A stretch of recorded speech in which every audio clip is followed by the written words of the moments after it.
Hello, Lessons on the Lake family. I'm going to show and give a tutorial on the e-music theory lab that I am requiring each student to take throughout this session in their piano lessons. Um, I would like you to go to the emusictheory.com site, and this is exactly where we'll find your front home page. So here, if you look on the home page, we have home, and over to the right here, we have the student sign in and the teacher sign in. I'm going to go ahead and click student sign in, and I am signing in as Jane Doe, if you name, and each student will receive a user pass name, and my username is Jane Doe, but it's actually in the user focus JDOE, and you make sure you are case sensitive according to that. Then I have a password that is generated with with my passcode. Put my passcode in, and then every student will receive my teacher code 1376. Now this will sign you in, and I'm going to go ahead and click go. Now then that takes me to my home page, and it takes me to where I will receive all my assignments. Up here you'll see the little navigation bar here. You have the home page, you have the assignment page, then the just practice page. You can actually practice your assignment before you submit them, or if while you are practicing you can actually submit them if you've done a great job on the practice. You will also look over here. There's the interactive guide. You can go through that, and we'll go step by step through all of these in a little bit.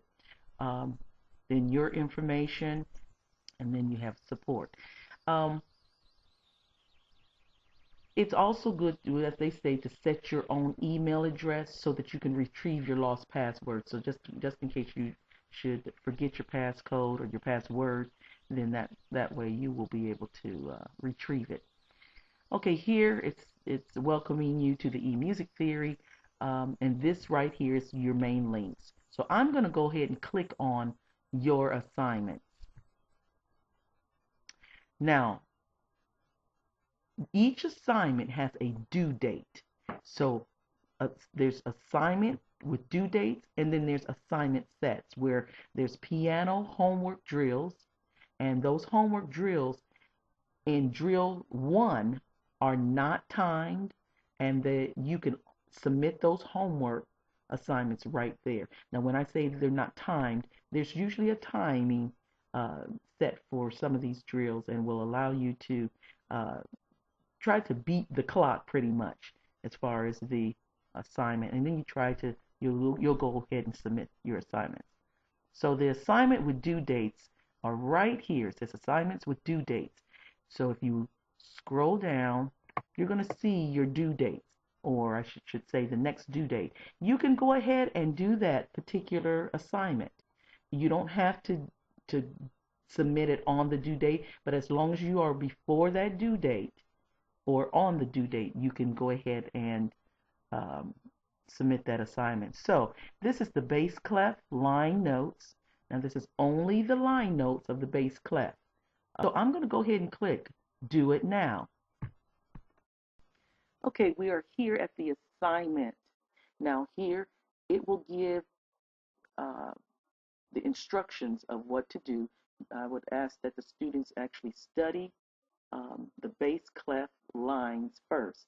Make sure that they study, and then I usually have a little acronym or a sentence that says great big dogs frighten animals. So it's GBDFA, or the bass clef lines. So now here it gives, if you look down here, it gives the assignment details, and this is exactly what I created for the student to accomplish. So to complete at least 20 correct uh, on the test or on the drill here. Or also, you can have at least allowed 3 errors. Now again, this is not timed, and you also can get 3 hints. So let me go on and scroll down, and we're going to get started on the drill. And if you see, it will have the lines of the bass clef. And these are the lines. And if you notice, it says -2. That means to the left of the piano. To the left of the piano. So that means the bass clef. From middle C, and here's middle C, going down towards the left of the keys. And if you notice, these are the keys that I have placed that they're going to drill on, and these are only the line notes. You notice the darker of the letters are the line notes. All right, so let's get started. I'm going to go ahead and click the start button.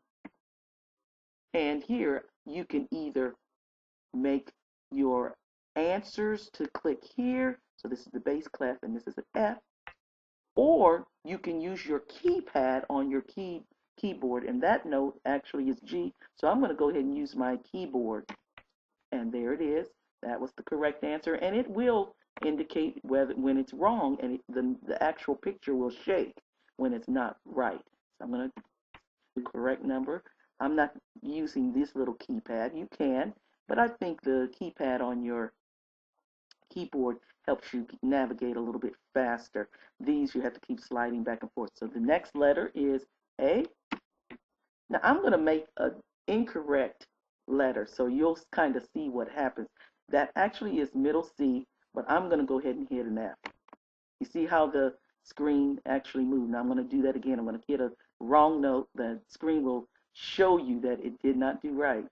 See how it shook? So it didn't give you the letter name. So I'm going to make the correct name. And if you notice over to the right, it showed 2 errors. That was incorrect. But I've done 4 so far. My score so far is 66%. But I'm going to go ahead and answer that correct again. So here we go. There it is. So then my next note is D, next note B, and so forth. So the drill can continue on. Now, once I finish this drill and they give me the complete stating that I finished 20, then what I can do, I can stop the drill. Once I stop the drill, I can hit the review score. So I can review what I've done. And it gives a detailed description of what I've done. Then it goes on to say what my score was. That this is, I can go ahead and submit it as my best effort. And then submit it, and it will come actually to the teacher.